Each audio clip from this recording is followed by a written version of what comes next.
जय सिया राम। बोलो सियापति रामचंद्र की जय। सो जय श्री राम भक्तजनों, अभी तक हमने श्री रामचरितमानस का दूसरा विश्राम ही पढ़ा है, तीसरा विश्राम ही पढ़ा है एक्चुअली। तो आज हम मास पारायण शुरू करेंगे श्री रामचरितमानस का ये तीसरा विश्राम है। अच्छा, अभी तक जो मैंने आपके साथ अपनी वीडियोस साझा किए, शेयर किए हैं, उनमें मैंने संस्कृत और हिंदी दोनों ही इंक्लूड किया है। बट जैसे कि मैं देख पा रही हूँ, क्या होता है कि संस्कृत हम कोशिश करते हैं समझने की, बट काफ़ी चीज़ें नहीं समझ आ पाती हैं। सो फॉर दिस मैंने क्या किया कि इस बार से जो मेरा विश्राम होगा, जो मेरा पाठ होंगे, अब केवल हिंदी लैंग्वेज में होंगे। उससे क्या होगा कि हमें भी समझ में आएगा पूरा। और कुछ चीज़ें जो हैं कि बीच बीच में संस्कृत के भी अपने दोहे लेती रहूँगी, क्योंकि क्या होता है कि बहुत सी चीज़ें ऐसी होती हैं कि हमें संस्कृत में सुनने में और भी आनंदमय होती हैं, तो वो भी हम साथ में लेंगे। बट मेनली जो अभी मेरा पाठ होगा वो संस्कृत की जगह हिंदी में ही होगा। तो बोलो सियापति रामचंद्र की जय। और शुरू करते हैं सियापति रामचंद्र जी का नाम लेके, गणेश महाराज जी का नाम लेके, और हनुमान जी का नाम लेके, और उन सभी भक्तजनों के लिए जो कि श्री रामचरितमानस में सुनने में, पढ़ने में, समझने में मेरा साथ दे रहे हैं और मुझको हमेशा अग्रसर करते हैं और मुझको उत्साहित करते हैं इस महाकाव्य का पाठ करने के लिए। तो बोलो सियापति रामचंद्र की जय। अब जैसे कि हमने अभी तक सुना था कि माता जो सती होती हैं वो अपना आत्मदाह कर लेती हैं, क्योंकि उन्हें शिव जी पहले ही त्याग चुके हैं। तो अब उन्होंने पार्वती जी के रूप में हिमाचल के यहाँ पे जन्म लिया है, और उनकी माता का नाम मैना है। और नारद मुनि ने पहले ही भविष्यवाणी कर दी है कि उनका जो जन्म है श्री शिव से विवाह करने के लिए ही हुआ है। तो काफ़ी तप किया उन्होंने। काफ़ी तप करने के बाद देवताओं ने भी एक असुर है तारकासुर, उसका वध जो कि भगवान शिव के पुत्र से ही होगा, वीर्य से जो उत्पन्न उनके बच्चा होगा उसी से होगा। तो इसी के बिहाफ पे देवता जो होते हैं श्री शिव जी को अंतर ध्यान जो अंतर मगन है, इस समय तपस्या में लीन है, उनकी तपस्या से उनको जगाने के लिए कामदेव जी को कहते हैं कि आप जाइए और उनको जगाइए और इस बारे में जो भी है उनको अवगत कराइए। कामदेव जी जाते हैं, काफ़ी कोशिश करते हैं, लेकिन कुछ भी नहीं होता। सो इन दैट केस वो क्या करते हैं कि 5 वाहन उनके पास होते हैं। 5 वाहन को जैसे कि एक शक्ति में लेकर श्री शिव जी को चलाते हैं, तो शिव जी की आंखें खुलती हैं, जिसमें क्रोध रहता है। क्रोध के कारण उनका तीसरा नेत्र खुल जाता है, और तीसरा नेत्र जो होता है सीधे कामदेव जी को देखता है। कामदेव जी भस्म हो जाते हैं। तो अब आगे क्या होता है कि आगे श्री सती जी, लेकिन अब श्री शिव जी उठ गए तो उनको देवताओं ने प्रणाम किया और कहा कि ऐसे ऐसे है, और आपको माता सती जो हैं, जिनके बारे में पहले ही श्री रामचंद्र जी उनको बता चुके हैं कि आपकी सती का जन्म पार्वती के रूप में हो चुका है और वो आपके लिए तपस्या कर रही हैं, तो आप जाकर उनसे विवाह कीजिए। तो वो उसके लिए एग्री हो जाते हैं, और सप्तऋषि जो है उनके पास आते हैं, और आने के बाद उनको श्री शिव जी जो रहते हैं उनको बताते हैं कि पार्वती जी के यहाँ पे रिश्ता लेने के लिए हो जाता प्रोसेस। तो अब आगे हम सुनते हैं कि सप्तऋषि जो होते हैं नारद जी के उपदेश, मतलब उनसे थोड़ा सा क्या कहते हैं कि अब पार्वती जी के पास गए हैं कि देखो तुमने कितना प्रयत्न किया, लेकिन कामदेव ने जैसे जगाने की कोशिश की शिव जी को, तो कामदेव को भी उन्होंने जो है भस्म कर डाला है। अब इस पर आगे देखते हैं क्या होता है। अब क्या होता है, ये सुनकर पार्वती जी मुस्कुराती हैं और बोलती हैं कि हे विज्ञानी मुनिवरों, आपने उचित ही कहा। आपकी समझने में शिव जी ने कामदेव जी को जलाया है। अब तक तो वे कामी ही रहे, किंतु हमारी समझ से शिव जी सदा से ही योगी, अजन्मे, अनिग्न, काम रहित और भोगहीन है। और यदि मैंने शिव जी को ऐसा समझकर ही मन, वचन और कर्म से प्रेम से उनकी सेवा की है, तो मुनीश्वरों सुनिए ये कृपा निधान भगवान, मेरी प्रतिज्ञा को सत्य करेंगे। आपने जो ये कहा कि शिव जी ने कामदेव जी को भस्म कर डाला है, यही आपका बड़ा भारी अविवेक है। तो हे तात, अग्नि का तो यह सहज स्वभाव ही है कि पाला उसके समीप कहीं कभी जा ही नहीं सकता और जाने पर अवश्य नष्ट हो जाएगा। तो महादेव जी और कामदेव के संबंध में यही न्याय समझना चाहिए। अब क्या होता है कि पार्वती जी के वचन सुनते हैं और उनका प्रेम और विश्वास देखकर मुनि हृदय में बड़े प्रसन्न हुए और भवानी को शीश नवाकर चले गए, हिमाचल के पास पहुंच गए हैं। तो उन्होंने हिमाचल को सारी बात बताई, हाल सुनाया। कामदेव का भस्म होना सुनकर हिमाचल बहुत दुखी हुए। तो फिर मुनियों ने रति के वरदान की बात भी कही, जिसमें कि भगवान शिव ने रति को वरदान दिया था कि जब श्री कृष्ण जी जन्म लेंगे ना, तो श्री कृष्ण जी जब जन्म लेंगे तो उनको एक पुत्र होगा, और जो पुत्र होगा ना, उस पुत्र का नाम भी उन्होंने बताया था। अब पुत्र का नाम है अनड।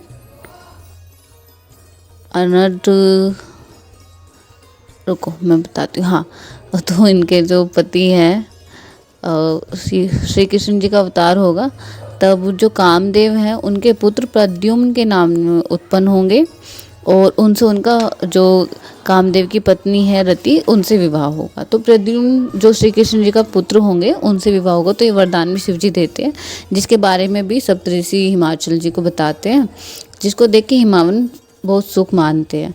अब शिव जी का प्रभाव को मन में जानकर जो हिमाचल होते हैं श्रेष्ठ मुनि को आदरपूर्वक बुला लेते हैं और उनसे शुभ दिन, शुभ नक्षत्र और शुभ घड़ी निकलवा कर वेद के विधि के अनुसार शीघ्र ही लग्न निश्चय कराने का लिखवा देते हैं। फिर हिमाचल जी यह लग्न पत्रिका सप्तऋषियों को दे दी और चरण पकड़कर उनसे विनती की। उन्होंने जाकर यह लग्न पत्रिका होती है ब्रह्मा जी को दी, जिसको पढ़ते समय उनके हृदय में समाता न था। ब्रह्मा जी ने अब जो ब्रह्मा जी थे लग्न उन्होंने पढ़ा, सबको सुनाया। उसे देखकर सब मुनि और देवता, सारा समाज हर्षित हो गया। आकाश से फूलों की वर्षा होने लगी, बाजे बजने लगे और 10 दिशाओं में कलश सजा दिए गए। और सब देवता अपनी भांति भांति से वाहन और विमान सजाने लगे कि अब शादी होने वाली है शिव जी की और पार्वती जी की, और अप्सराएं गाने लगी। अब शिव जी जो हैं गण शिव जी का श्रृंगार करने लगे, जटाओं में मुकुट बनाकर उनके सांपों का जो है उन पर मुकुट सजाया गया है। शिव जी ने सांपों को ही कुंडल बना लिया है, शरीर पर विभूति रमा लिया, वस्त्र की जगह बागम लपेट लिया है। अब शिव जी सुंदर मस्तक चंद्रमा जो है, उनके सिर पर गंगा जी हैं, 3 नेत्र हैं, सांपों के जने हुए हैं, गले में विष है, छाती पर नरमुंडों की माला थी। इस तरह उन्होंने वेश अशुभ होने पर भी कल्याण के धाम और कृपालु हैं वे। अब एक हाथ में त्रिशूल, दूसरे में डमरू उन्होंने लिया है। तो बैल पर वे चढ़ गए हैं, बाजे बज रहे हैं। शिव जी को देखकर देवताएं मुस्कुरा रहे हैं और कह रहे हैं इस वर के योग्य दुल्हन संसार में नहीं मिलेगी। अब विष्णु और ब्रह्मा जी जो देवता हैं, सभी अपने अपने वाहनों पर चढ़कर बारात में चले। देवताओं का समाज सब प्रकार से परम सुंदर था, दूल्हे के योग्य बारात न थी। अब तब विष्णु भगवान जी सब दिक्पालों को बुलाकर हंसकर ऐसा कहा, सब लोग अपने अपने दल समेत अलग अलग होकर चलो भाई। अब हे भाई, हम लोग यह बारात वर के योग्य नहीं है, क्या पराए नगर में जाकर हंसा कराओगे। अब विष्णु भगवान की बात सुनकर देवता मुस्कुराए और अपनी अपनी सेना सहित अलग अलग हो गए। अब महादेव जी ये देखकर मन ही मन मुस्कुराते हैं। विष्णु भगवान के वचन नहीं छोड़ते, लेकिन अपने प्यारे विष्णु भगवान के अति प्रिय वचनों को सुनकर शिव जी भी बोह बेचकर अपने सब गुणों को भुलवा लिए। अब क्या होता है कि शिव जी के आगे सुनते ही सब चले आए हैं। स्वामी के चरण कमलों में शीश नवाया है। तरह तरह की सवारी है, तरह तरह के वेश वाले और समाज की तरह के शिव जी पर देखकर शिव जी हंसे। कोई बिना मुख का है, किसी के बहुत सारे मुख है, और कोई बिना हाथ पैर का है तो किसी के बहुत सारे हाथ पैर हैं। ऐसे उनके गण हैं, किसी की बहुत बड़ी आँख है तो किसी की एक भी नहीं है, और कोई बहुत मोटा है तो कोई बहुत पतला है, और कोई बहुत पतला है तो कोई बहुत मोटा, कोई पवित्र है तो कोई अपवित्र वेश धारण किए हुए हैं, भयंकर गहने पहने हुए, हाथ में कपाल लिए हुए, सबके सब शरीर में ताज़ा खून लपेटे हुए हैं। गधे, कुत्ते, सूअर और सियार से इनके मुख हैं। गणों की अनगिनत वेशों को कौन गिने, अर्थात बहुत प्रकार के प्रेत, पिशाच और योगिनियों को जमाते हैं। उनका वर्णन करने नहीं बनता, इतने सारे हैं और इतनी तरह के हैं। क्योंकि वे अब भूत प्रेत नाचते हैं, गाते हैं, लेकिन है बड़े मौजी, देखने में बेढंग जान पड़ते हैं, विचित्र विचित्र ढंग से बोलते भी हैं। जैसे दूल्हा है वैसी बारात बन गई है। अब माघ में चलते हुए भांति भांति के तमाशे होते जाते हैं। इधर हिमाचल ऐसे विचित्र मंडप लगाया बनाया है जिसका वर्णन ही नहीं हो सकता।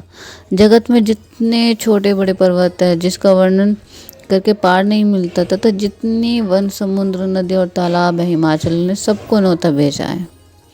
वे सब अपनी इच्छा अनुसार रूप धारण करने वाले सुंदर से धारण कर सुंदरी स्त्रियों और समाज के साथ हिमाचल के घर गए हैं।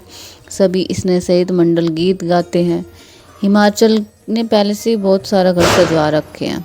यथा योग्य उनमें उन लोगों को रुकाया गया है। बहुत सुंदर शोभा देखकर ब्रह्मा की रचना चातुरी भी तुच्छ लगती थी। अब क्या होता है कि नगर की शोभा देखकर ब्रह्मा की निपुणता सचमुच में तुच्छ लगती है। वन, बाग, कुएं, तालाब, नदियाँ सब सुंदर हैं।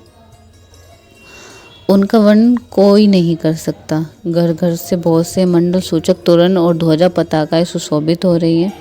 वहाँ के सुंदर और चतुर स्त्री पुरुष छवि देखकर मुनिया भी मन मोहित हो गए हैं। जिस नगर में स्वयं जगदम्बा अवतार लिया है, क्या उसका वर्णन हो सकता है? अर्थात बिल्कुल भी नहीं हो सकता। जहाँ माता जगदम्बा ने जन्म लिया वहाँ की सुंदरता तो क्या कहते हैं कि ऑटोमेटिक बहुत सुंदर है। तो बारात के नगर निकट आई तो नगर में चहल पहल मच गई है, शोभा बढ़ गई है।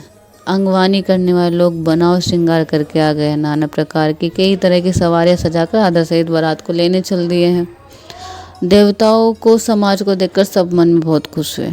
विष्णु भगवान को देखकर तो बहुत ही सुखी हुए, किंतु जब शिवजी के दल को देखने लगे और उनके वाहन देखे, डरकर भाग गए। सारे जितने भी थे जो सवारियों को लेने के लिए आए थे, जो बारातियों को लेने आए थे, वो सब डरकर भाग गए हैं। कुछ बड़ी उम्र के समझदार लोग धीरे धीरे कर वहीं डटे रहे। लड़के तो सब प्राण बचाकर भाग गए। घर पहुंचने पर माता पिता ने पूछा तो भय से कांपते हुए उनका ऐसा वचन कहते हैं, क्या कहते हैं, क्या कहे, कोई बात कही नहीं जाती है। बारात है यमराज की सेना, दूल्हा तो पागल ही और बैल पर सवार होके आया। और पता है, सांप और कपाल और राख ही उसके गहने हैं। दूल्हे के शरीर पर राख लगी हुई है, सांप और कपाल के गहने हैं, नंगा है, छटाधारी और भयंकर भी है। उसके साथ भयानक भूत प्रेत है, पिशाच हैं, योगी हैं, राक्षस हैं। बारात को देखकर जीता बचेगा। सचमुच उसके बड़े ही पुण्य हैं और वही पार्वती विवाह देखेगी। लड़के घर घर यही बात कहने लगे। शिवजी का समाज देख समझकर सब लड़के माता पिता मुस्कुराते हैं। उन्होंने बहुत ही तरह से लड़कों को समझाया, निडर हो जाओ, लेकिन डर की कोई बात नहीं। लेकिन वो नहीं, अब वो निडर नहीं हुए, वो डर चुके हैं अच्छे खासे। तो अब जो बारात को लिवा लाए, उन्होंने बड़ा सुंदर उनके जनवासे में ठहराया गया। अब जो मैना रानी है, जो पार्वती जी की माता है, ने शुभ आरती सजाई है। आरती का थाल जैसे कि होता है, दूल्हे की पूजा करती है दुल्हन की माता, तो उन्होंने आरती सजाई है। और साथ की जो स्त्रियां हैं उत्तम मंगल गीत गाने लगी हैं। सुंदर हाथों में सोने का थाल सुशोभित है, सोने के थाल में उन्होंने सारी लगाई है। तो मैना जो है, मैना देवी जो हर्ष के साथ शिव जी को पूजा करने लगी हैं, पर्छन के लिए चली है, जिसको पर्छन कहते हैं, अर्थात पर्छन करने लगी चली। तो उन्होंने महादेव जी को भयंकर रूप देख लिया। अब इसमें बड़ा भारी डर हो गया है। औरतें डर गई हैं सभी, और डर के मारे वे घर में घुस गई। अब शिव जी जहाँ जनवासा था वहाँ चले गए। मैना रानी बड़ी दुखी हो गई है। उन्होंने पार्वती जी को अपने पास बुला लिया है और कहा, अत्यंत मतलब बहुत ही प्यार के साथ बोला, और आंखों में आंसू भी हैं उनके। तो उन्होंने उनको बोला कि जिस विधाता ने तुमको इतना सुंदर रूप दिया ना, उस मूर्ख ने तुम्हारा दूल्हा बावला कैसे बना दिया। क्योंकि मैना रानी अभी इस बात से परिचित नहीं है कि भगवान शिव एक्चुअल में है क्या। तो तुमको इतना सुंदर बनाया, लेकिन तुम्हारा पति बहुत बावला बना दिया है। मतलब ऐसा लगता है कल्प वृक्ष लगाना चाहिए था और कहीं बबूल लगा दिया उन्होंने तुम्हारी जगह। तो मैं तुम्हें पहाड़ से गिरा पड़ूंगी, जल में तुमको डुबा के मार दूंगी, समुद्र में कूद पड़ूंगी, चाहे घर उजड़ जाए, संसार भर में हमारी कह सकते हैं कि अपकीर्ति फैल जाए, लेकिन इस बावले से मैं तुम्हारी शादी नहीं करूँगी। तो अब हिमाचल की जो वाइफ हैं, जो पत्नी है मैना, दुखी देखकर सारी स्त्रियाँ व्याकुल हो गई उनको। कन्या को वो रो रो के समझा रही हैं और बता रही हैं कि मैं बहुत परेशान हूँ कि मैंने नारद का क्या बिगाड़ा था जिसने मेरा बचता हुआ घर उजाड़ दिया।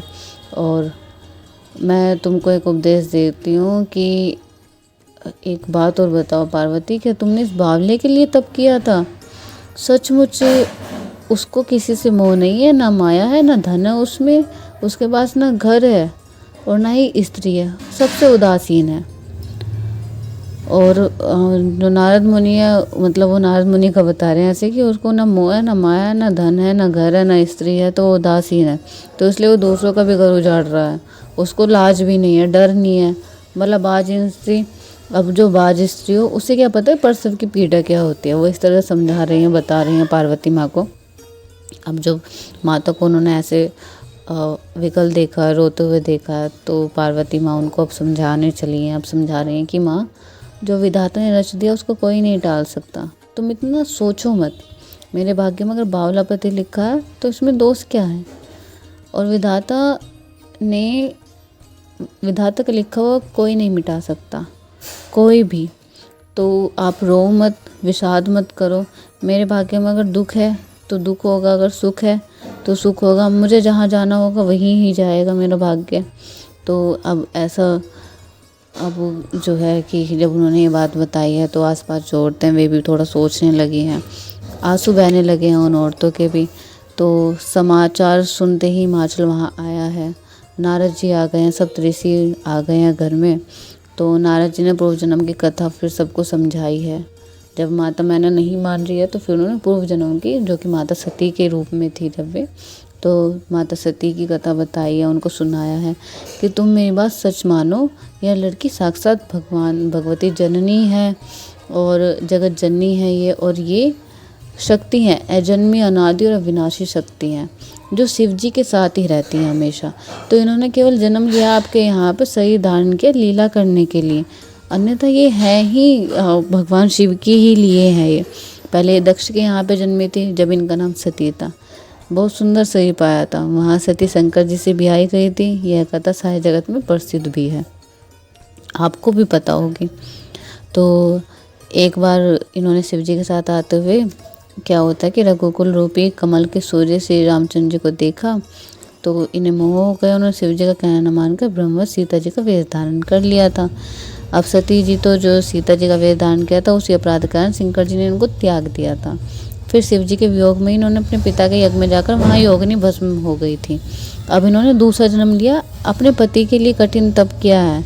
तो ऐसा ही तो सोचो ही मत कि शिव जी बावले हैं या ये नहीं है प्रिय शिव जी को। इवन देन क्या होता है कि शिव जी के लिए प्रिया है, शिव जी की अर्धांगिनी है ये शुरू से ही।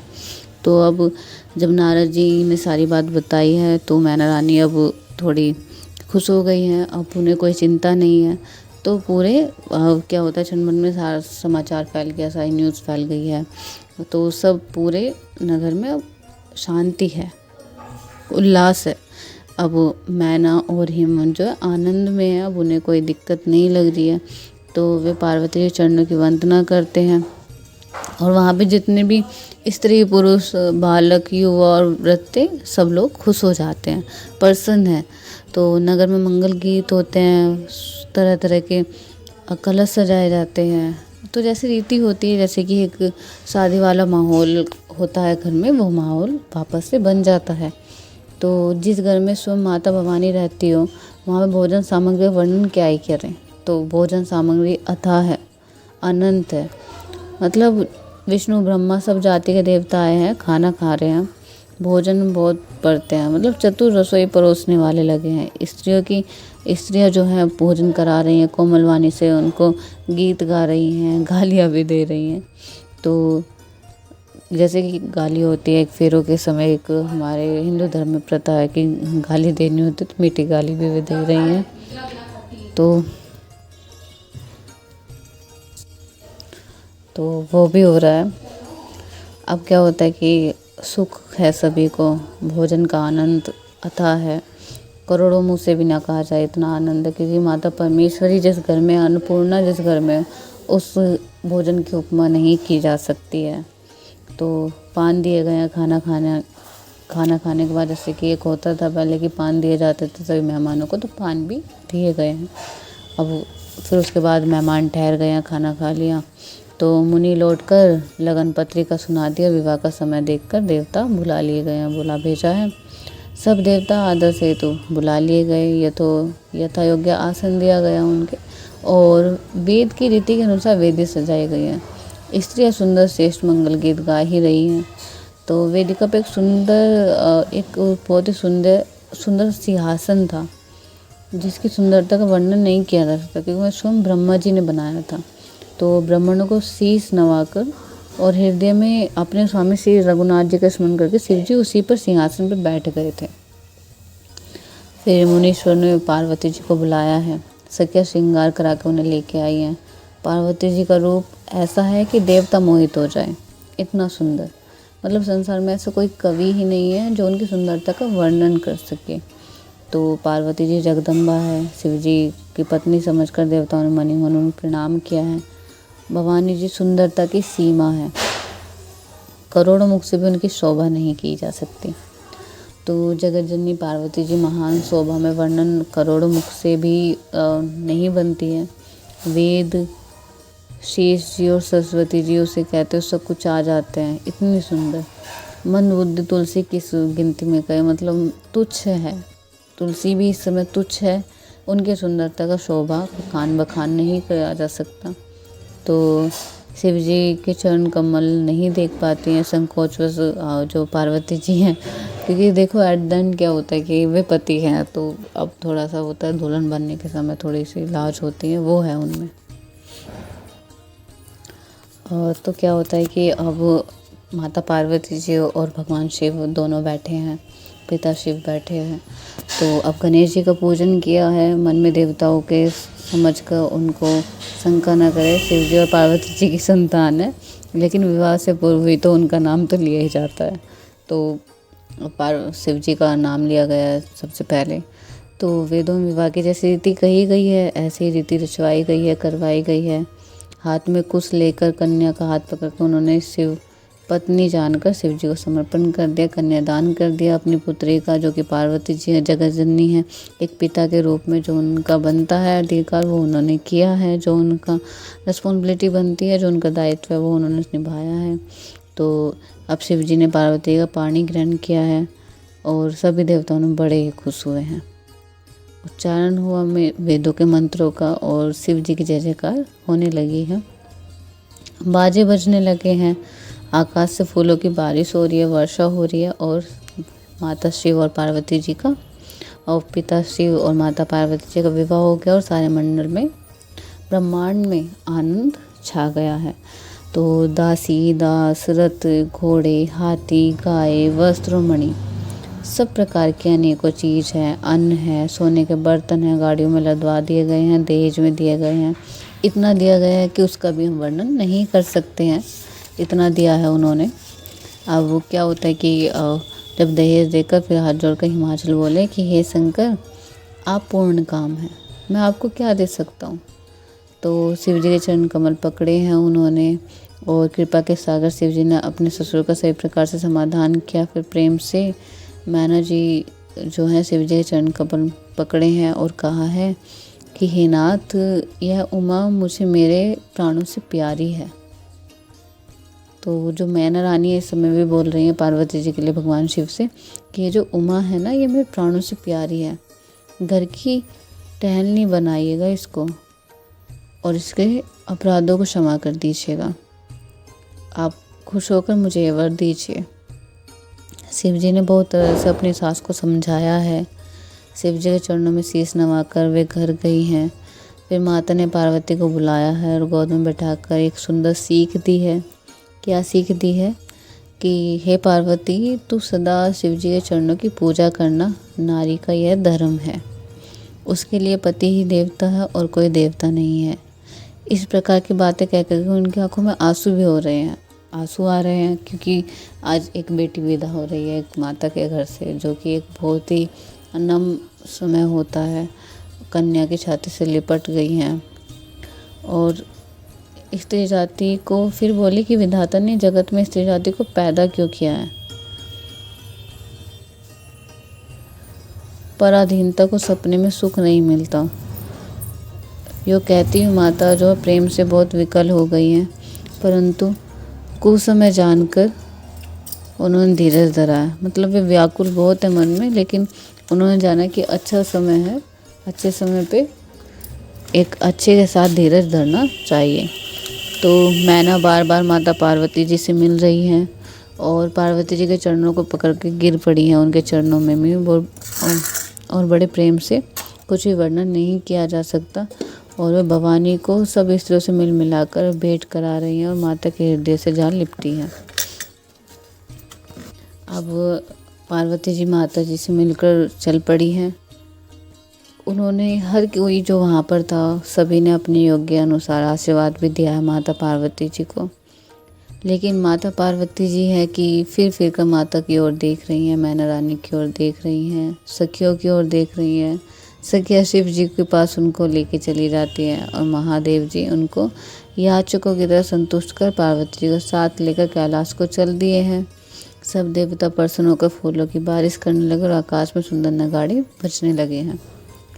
तो तब हिमवन अत्यंत प्रेम से शिव जी को पहुँचाने के लिए चले हैं। शिव जी ने बहुत तरह से उन्हें संतोष किया है और संतोष कराकर विदा किया है। अब पर्वतराज जी हिमाचल तुरंत घर आए। उन्होंने सब देवताओं सरोवरों को बुलाया है। हेमवन ने आदर, दान, विनय से बहुत सम्मानपूर्वक सबकी विदाई कर दी है। शिव जी कैलाश पर्वत पहुंच गए हैं। तब सब देवताओं ने अपने अपने लोकों के लिए चल दिए। शिव जी कहते हैं कि पार्वती जी और शिव जी जगत के माता पिता हैं, इसलिए मैं उनके श्रृंगार का वर्णन नहीं करता। मैं शून्य हूँ उनके सामने श्रृंगार का वर्णन करने के लिए, क्योंकि जो जगत की माता हैं और जो जगत के पिता हैं उनसे सुंदर श्रृंगार किसका वर्णन हो सकता। वो अथाह है, वो अवर्णनीय है। तो शिव पार्वती विविध प्रकार से भोग विलास करते हुए गणों सहित कैलाश पर पहुंच गए हैं। नए विहार करते हैं डेली और नित्य नए विहार करते हैं। बहुत समय बीत गया इस तरह से। तो तब वो 6 मुख वाले जो कार्तिकेय हैं, जिनका नाम स्वामी कार्तिकेय है, का जन्म हुआ, जिन्होंने बड़े होने पर युद्ध में तारकासुर को मार दिया है। और वेद, शास्त्र और पुराणों में स्वामी कार्तिकेय के जन्म की कथा प्रसिद्ध है और जो सारा जगत उन्हें जानता भी है। तो क्या है कि स्वामी कार्तिकेय जी को का एक नाम है षडानन। षडानन क्यों? क्योंकि षण का मतलब होता है 6, तो उनके 6 मुख थे, इसलिए उनको षडानन भी कहते हैं। तो स्वामी कार्तिकेय के जन्म, कर्म, प्रताप और महान पुरुषार्थ का सारा जगत जानता है। इसलिए मैं शिव जी के पुत्र का चरित्र संक्षेप में ही किया है कि शिव पार्वती के विवाह की इस कथा को स्त्री पुरुष कहेंगे और गाएंगे, वे कल्याण के कार्य, विवाह आदि मंगलों में सदा सुख पाएंगे। तो क्या होता है कि गिरजापति महादेव जी का चरित्र समुद्र के समान है, अर्थात वो नापा नहीं जा सकता, उसका पार वेद भी नहीं पाते। अत्यंत मंद बुद्धि और गवार तुलसीदास का वर्णन क्या कर सकता है। मैं तुच्छ प्राणी, मैं भी खुद भी कुछ वर्णन नहीं कर सकती। जिन्होंने ये काव्य लिखा तुलसीदास जी, जो अपने आप को गवार और मंदबुद्धि कह रहे हैं, तो मैं क्या चीज़ हूँ, मैं तो बिल्कुल भी वर्णन नहीं कर सकती हूँ। तो क्या होता है कि शिव जी रसीले सुहावने चरित्र को सुनकर मुनि भारद्वाज जी बहुत सुख पाया है, जो कि अभी तक जो सुन रहे थे। मुनि भारद्वाज जी वाराणसी के तट पर रहते थे, काशी जिसको कहते हैं। एक्चुअली काशी सबसे पहला नाम काशी था, फिर वाराणसी हुआ है, लेकिन पहले के समय, प्राचीन समय में काशी ही था। तो काशी में भारद्वाज जी मुनि है, वो सुनना चाहते थे ये बात। तो ये शिव जी का चरित्र और सुहावने चरित्र के बारे में भारद्वाज जी को जब उन्होंने सुना तो उनको बहुत सुख पाया। कथा सुनने के बाद उनकी लालसा बढ़ गई है, नेत्रों में जल भर आया और रोमावली खड़ी हो गई है। वे प्रेम से मुग्ध हो गए हैं, मुख से वाणी नहीं निकलती उनकी। उनकी दशा देखकर ज्ञानी मुनि याज्ञवल्क्य जी बहुत खुश हुए। याज्ञवल्क्य जी उनको ये भगवान शिव की कथा अभी तक बता रहे थे कि भगवान शिव कैसे है, कैसे नहीं है, उनका रूप कैसा है, कितने आसान स्वभाव, रसीले और सुहावने चरित्र के भगवान शिव हैं। जो भगवान शिव का चरित्र के बारे में भारद्वाज जी ने अभी तक सुना है तो वो इतने प्रभावित हो गए कि उनके मुख से वाणी नहीं है। अब इस समय वो कुछ बोल नहीं पा रहे, उनके आंखों में बस पानी है और भगवान शिव के स्मरण करने मात्र से भी उनके एक अंदर से रोंगटे जैसे खड़े हो जाते वो हो रहे हैं, जैसे मेरे भी हो रहे हैं अभी। तो प्रेम में मुग्ध हो गए हैं, मुख से वाणी नहीं निकलती। उनकी ये दशा देखकर ज्ञानी मुनि याज्ञवल्क्य जी बहुत खुश हुए हैं और बोले, ये मुनीश तुम्हारा जन्म धन्य है, तुमको गौरीपति शिव जी के प्राणों के समान प्रिय है। तो दोस्तों अभी इसको यहीं पे रोकते हैं, आगे की कथा मैं आपको और सुनाऊंगी और ये हमारे अगले अध्याय में हम सुनेंगे। और ये अभी तक का जो मैंने सुनाया है ये श्री रामचरितमानस के 102 पेजेस तक का मैंने आपको सुनाया। आगे के पेज आगे पार्ट में बोलो सियापति रामचंद्र की जय।